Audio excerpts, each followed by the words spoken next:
Það nú alltaf hægt að kalla þetta rannsókn. Þetta er eiginlega svona forvinna rannsókn sem ég er að vinna að sem snýst lífeyriskerfið. En það er auðvitað þannig að líffræði er grunnforsenda sem lífeyriskerfið þarf að vinna með og takast á við. Og meðal annars spurningin það hvað lífeyriskerfið verður stórt, í hverju það þarf að fjárfesta og hvað það getur gert og svo framvegis. Það veltur eiginlega allt á fólksfjöldaþróun og aldursþróun og þessum þáttum. Þannig að ég vildi átta mig á því hvers konar forsendur ég gæti gefið mér fyrir lífeyriskerfið og þessi vinna er eiginlega afraksturinn af því. Þess má geta að fólksflutningar hafa reyndar verið hluti af því sem ég fengist við á ævinni reyndar ekki mjög lengi en doktorsritgerðin mín fjallaði fólksflutningar reyndar innanlands en ekki á milli landa. En aðeins að kynna svona nokkrar staðreyndir sem eru nú vel þekktar, flestar eða allar, en svona bakgrunnur fyrir þessum við munum tala í dag. Og það kannski fyrst að fæðingartíðni hefur verið fallandi allan heim og nánast alveg sama hver spáir að spáin að hún muni halda áfram að lækka. Og Íslandi var hún með síðustu mælingum komin niður í 1,6 börn á konu. Það þarf það bil 2,1 til þess að kynslóðir verði jafn stórar. Þannig 1,6 er ávísun á 24% fækkun á milli kynslóða, sem auðvitað töluvert.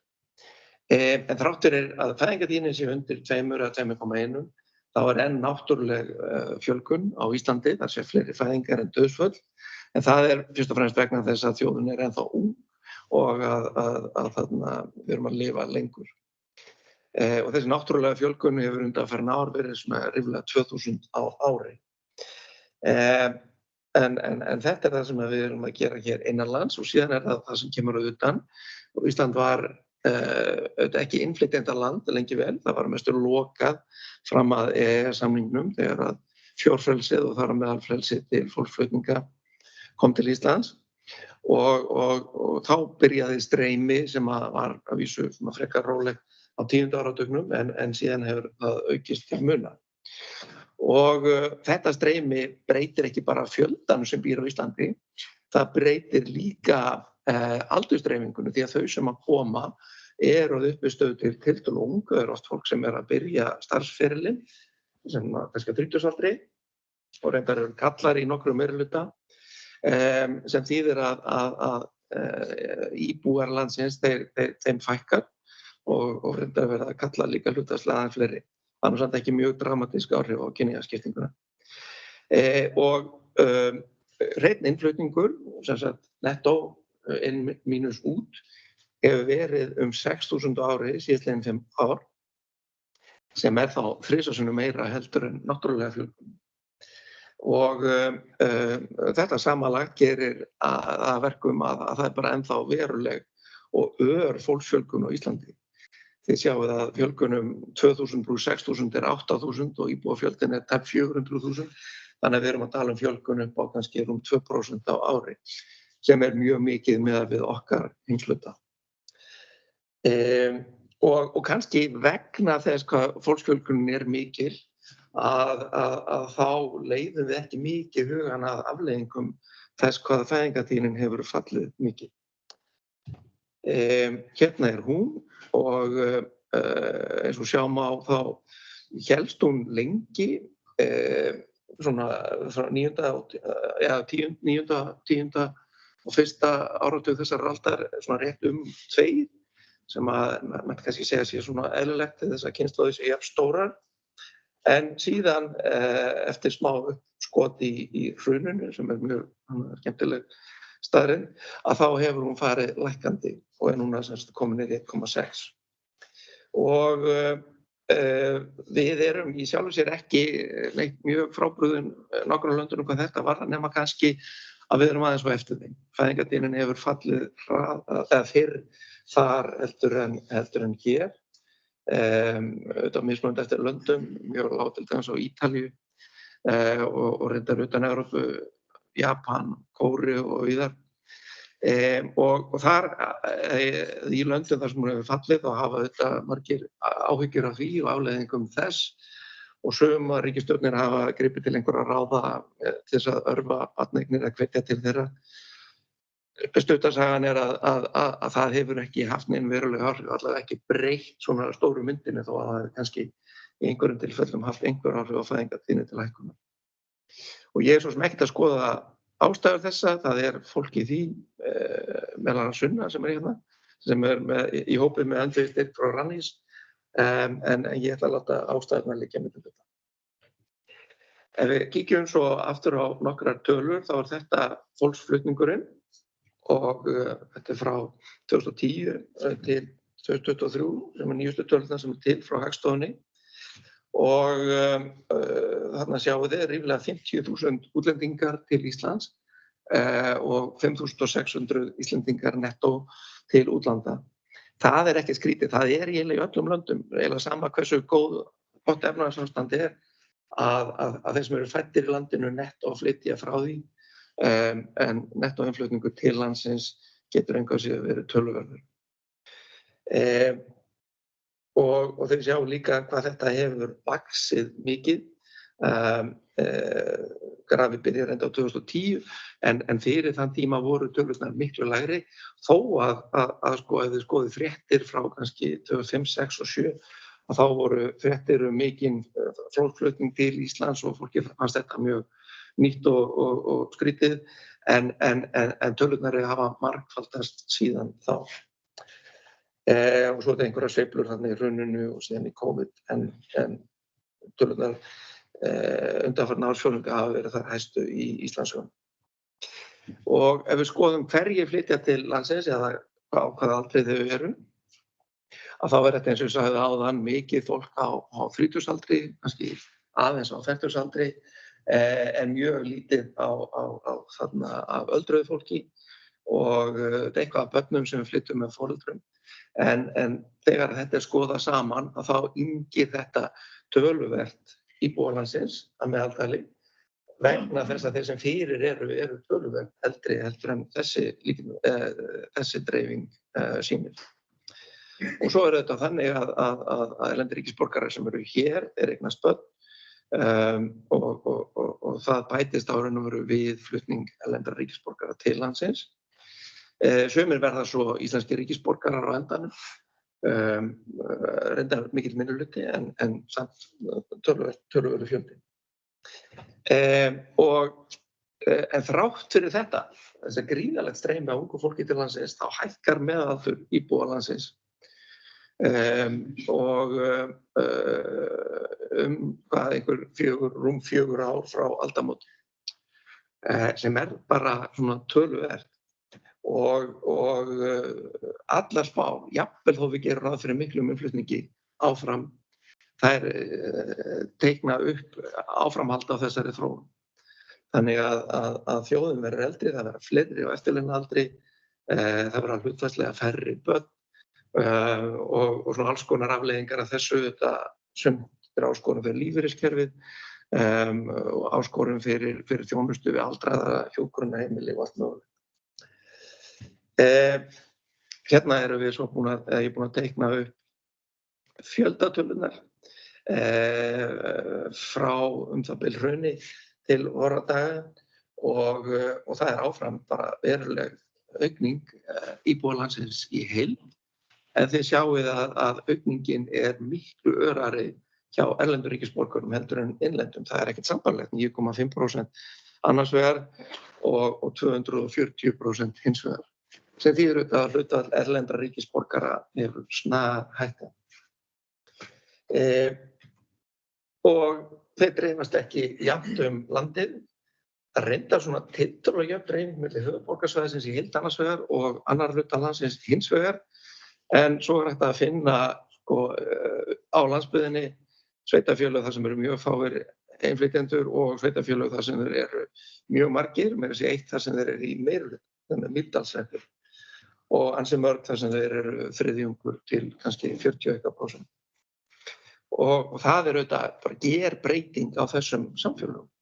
það auðvitað á margan hátt, ekki bara hvað var að fólksfjölda og aldursdreifingu, heldur líka menningu og tungumál og allt mögulegt. Og síðan fannst mér áhugavert að sko, ef við kíkjum á höfuðborgarsvæðið þá augljóst að innflytjendur eru ekki að flýja í þarna skattaparadísirnar í Seltjarnarnesi og Garðabæ. Þannig að þeir eru ekki einhverju sem að flýja skattheimtu eins og þegar að forverarnir flúðu skattheimtu Noregs eða Noregskonungs, eða það var nú allavega það sem ég var kennt í barnaskóla en nú líklega töluverð einföldun.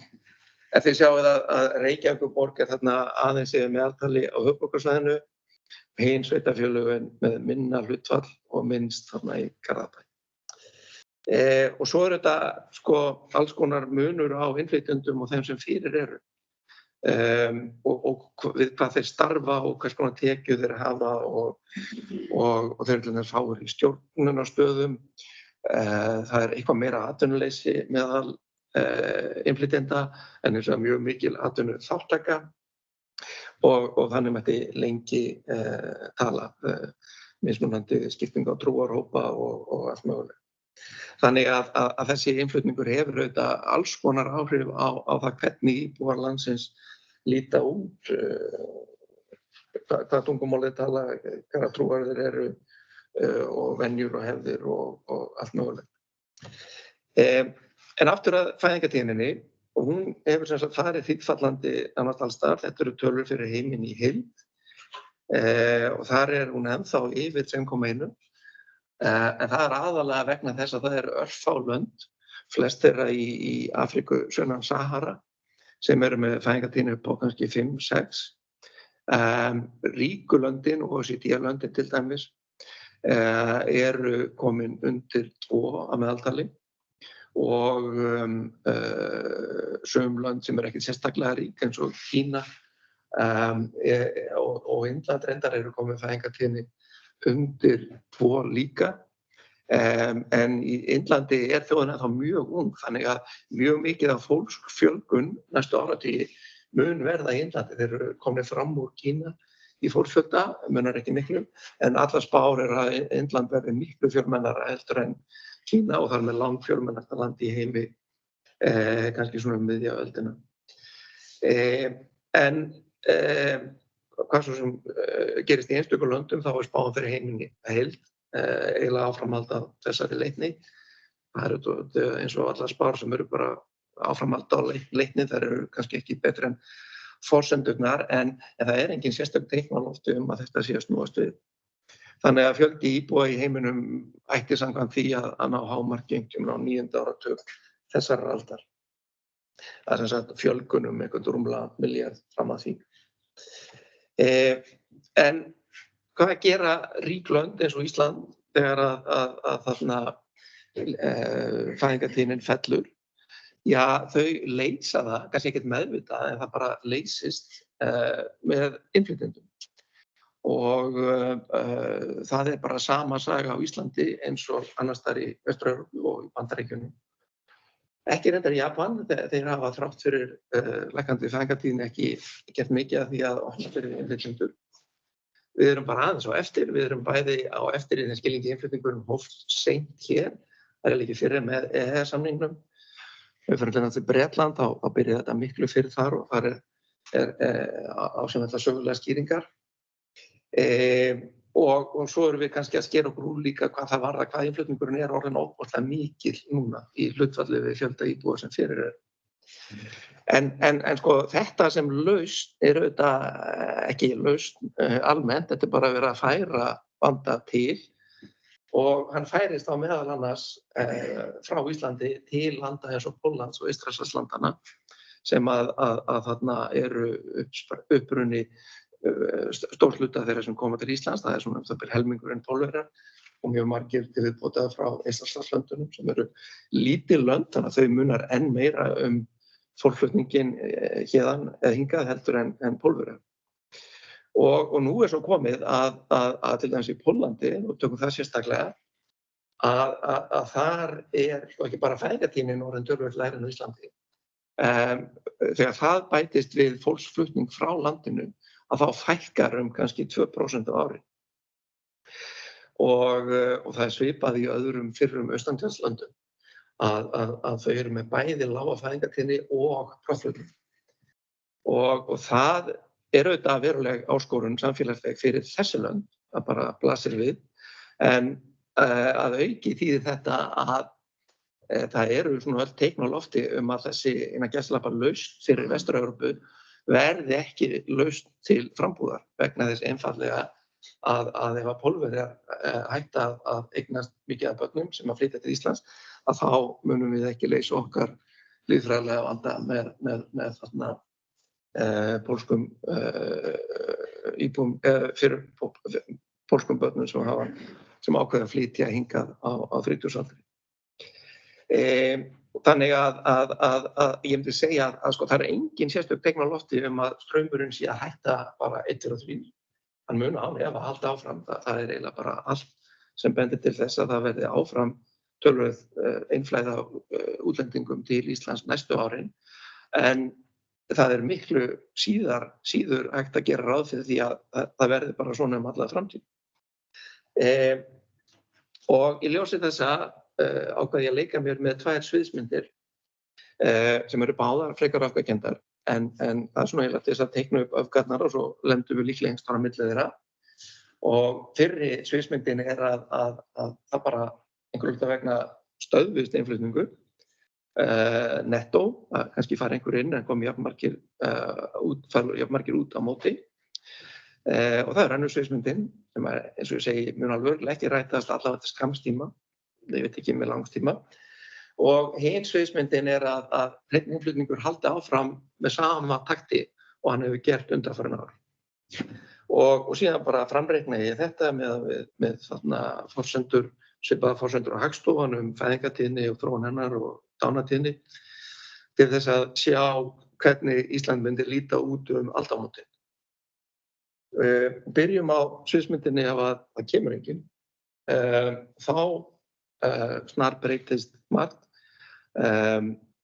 Þá fækkar verulega til langstíma. Það er bara nauðsynleg forsenda afleiðing þess ef að fæðingartíðnin er undir 2,1.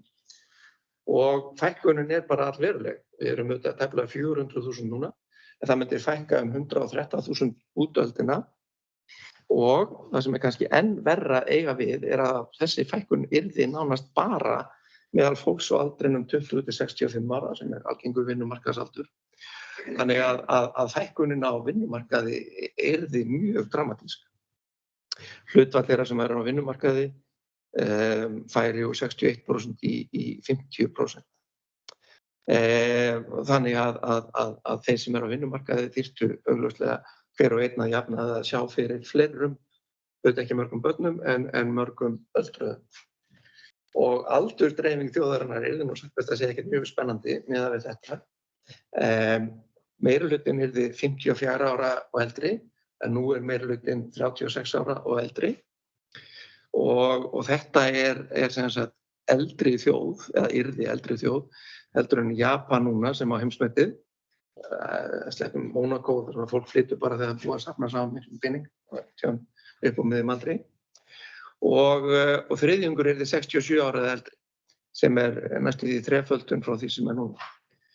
Þannig að þetta væri samfélag sem væri mjög þungt í rekstri með mjög fáa hlutfallslega á vinnumarkaði, mjög marga aldraða og reynda mjög marga mjög aldraða, kannski tíræðisaldri eða jafnvel eldri, sem að krefjast mikillar þjónustu og umönnunar. Og það er alveg augljóst að það væri margt að í svona samfélagi. Þetta væri ekki eðlilegt samfélagi eins og við þekkjum það og við höfum kynnst í. Nú hin sviðsmyndin, ef að við höldum áfram að fá jafnmarga og hafa komið með við 2018 til 2022, sem reynast vera 5.727 á ári, þá heldur áfram að fjölga og þá nánast eða það bil tvöfaldast íbúafjöldi landsins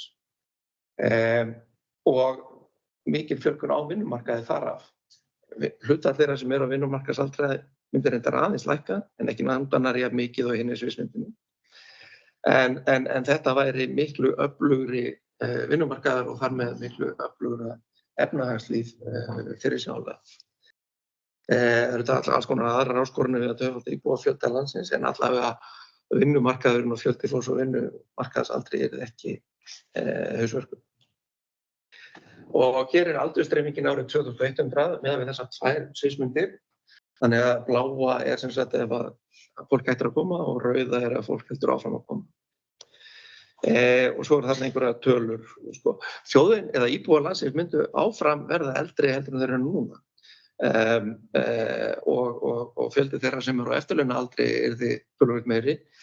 En það yrði miklu fleira fólk á vinnumarkaðsaldri til þess að gera það sem þarf að gera í efnahagslífinu sem og þar með að annast og framfleyta öldruðum. Og svo myndi þetta samfélagið breytast heilmikið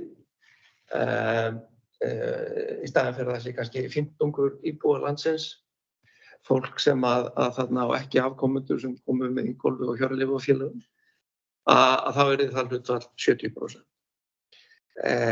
Sem að þýðir að svona nánast að skipta þjóð í landinu. Aftur ég minni að þetta ekki spá, þetta bara leikur að tölum, framreikningur á sviðsmyndum. Ef við berum saman þessar tvær sviðsmyndir, þá var augljóslega miklu fleiri yngri. Ef við erum áfram innflytjendur, þeir eru samt að íbúar landsins að jafnaði eldri en núna. Hagkerfið líklega 3 sinnum stærra með innflytjendum heldur en í sviðsmyndinni án þeirra. Verg landsframleiðsla á mann yrði eitthvað meiri, það aðalega vegna þess að það eru hlutfallslega fleiri á vinnumarkaði og það svona vísbendingum að lífskjör yrðu eitthvað betri. Og ég nefndi áðan, ég að skoða þetta vegna lífeyriskerfisins og það þarf að haga sér allt öðruvísi undir annarri sviðsmyndinni heldur en hinni. Til dæmis ef það koma innflytjendur þá þarf að fjárfesta miklu meira á Íslandi, það þarf að byggja yfir fólk, það þarf að byggja atvinnuhúsnæði fyrir fólk, það þarf að fjárfesta í menntun og skólum og höfnum og þessu öllu saman. Og það kallar sem sagt á bara að það sé fjármagnað að verulegu leyti með lífeyriskerfinu sem okkar helsta uppspretta sparnaðar. Ef við hins vegar erum í hinni sviðsmyndinni þar sem að enginn kemur, þá þarf miklu minni fjárfestingar. Það bara minna hagkerfi, færri íbúar, það þarf minna húsnæði, færri verslanir og verksmiðjur og vegi og hafnir og allt mögulegt. Þannig en á móti kæmi að það væri þörf á að geta flutt vörur og þjónustu til landsins í ríkara mæli.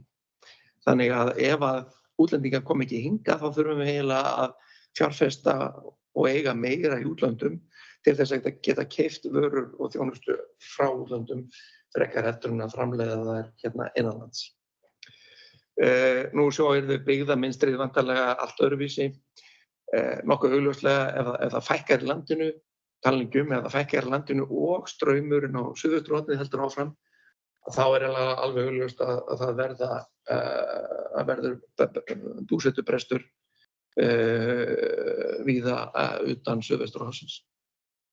Ef að hins vegar það verður áfram fjölgun og innflytjendur dreifast bæði á suðausturhornið og utan þess, að þá verða miklu fleiri byggðir áfram blómlegar. Og síðan þetta þannig að fleira fólk notar meira af öllu, þannig að það verður miklu meiri auðlindanotkun ef að innflytjendur halda áfram. Kannski ekki meiri auðlindanotkun í heiminum, það erfiðara að spá fyrir það, en hún allavega meiri á Íslandi heldur en annars staðar. Að hnykkja á því að þetta ekki spá, þetta bara sviðsmyndir til þess að sjá svona öfga möguleikana. Líklega endur við einhvers staðar á milli þessa. Ég náttúrulega veit ekki frekar en aðrir hvar. Og þetta þannig með innflytjendur að það bara opin landamæri og allavega innan EES og þetta bara spurningum ákveður fólk að flytja hingað eða frá landinu og þær ákvarðanir fara auðvitað eftir meðal annars aðdráttarafli Íslands, lífskjörum og slíku og aðdráttaraflið ennþá mjög mikið, það miklu betri lífskjör hér eftir en kannski ekki annars þar í Vestur-Evrópu en vissulega mun betri heldur en ef við förum austar í álfunni. Þannig að það mun ánægja að vera aðdráttarafl fyrir Ísland hefur mun hafa aðdráttarafl áfram nema við klúrum málum algjörlega efnahagslega en hversu mikið það verður vitum við ekki alveg og svo vitum við heldur ekki hvað áhrif hefur það ef að það bara beinlínis fólksfækkun í þeim löndum sem að við höfum fengið fólk frá til þessu. Og síðan get ég tekið undir með Guðmundi Guðbrandssyni að umræðan innflytjendamál hefur verið mjög þröng og satt best að segja ekki mjög upplýsandi. Og mest snúist flóttafólk sem auðvitað málaflokkur sem þarf að skoða og sinna. En það svo margt annað í þessu sem að þarf ekki síður að sinna og jafnvel enn mikilvægara. Aðlögun innflytjenda, við erum sjálfsögðu ekki með neina stefnu það hvers konar fólk, eða fólk með hvers konar bakgrunn og menntun við viljum fá hingað. Sum önnur lönd eru með bara markvissa stefnu að laða til sín til dæmis heilbrigðisstarfsfólk eða efnað fólk eða einhverja aðra flokka. En við erum bara með opin landamæri og svo koma þessum að vilja innan þeirra landamæra. Þannig að ég held að við þurfum bæði að sko sem samfélag að sinna þessum málaflokki bara almennt miklu betur, aðlögun og inngilding og slíkir hlutir sem við erum mögulega ekki að gera með besta mögulega hætti. En líka kannski svara spurningunni hvað viljum við, hvers konar framtíðarsýn viljum við fá. Og svo þetta spurning hvað ég reyna að gera varðandi fæðingartíðnina. Ég held að það væri mjög vel þess virði að fjárfesta í mannauði með þeim hætti að styðja ungt fólk til barneigna. Sko, nú bara litið á það sem kostnað og útgjöld, fæðingarorlofssjóður og þetta allt saman bara einhver útgjaldaliðir í ríkisrekstrinum. En auðvitað þetta ekki sko, einhver svona sóun í þarna þeim málaflokki. Þetta fjárfesting í framtíðinni. Börnin sem að verða til, þau eru kannski ekki að skila miklum tekjum fyrstu árin, en þau verða framtíðar starfsfólk og skattborgarar og svo framvegis, þannig að það ekki galin fjárfesting fyrir samfélagið að styðja fólk til barneigna. Læt það vera lokaorðið.